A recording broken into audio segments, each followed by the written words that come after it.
ফল তো পড়েই গেছে গা, এই খাওয়া যাবো? এই যে পড়ে গেছে,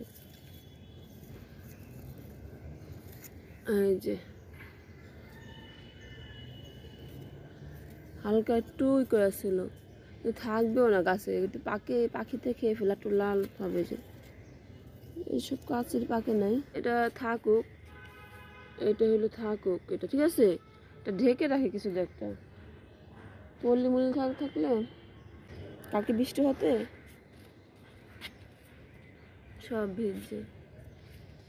অনেকগুলো হয়েছে কিন্তু এগুলো এখন ভালো করে পাকা নিয়েছে। এটা এটা লাল হয়ে গেছে অটোমেটিক, না বড় হইতে।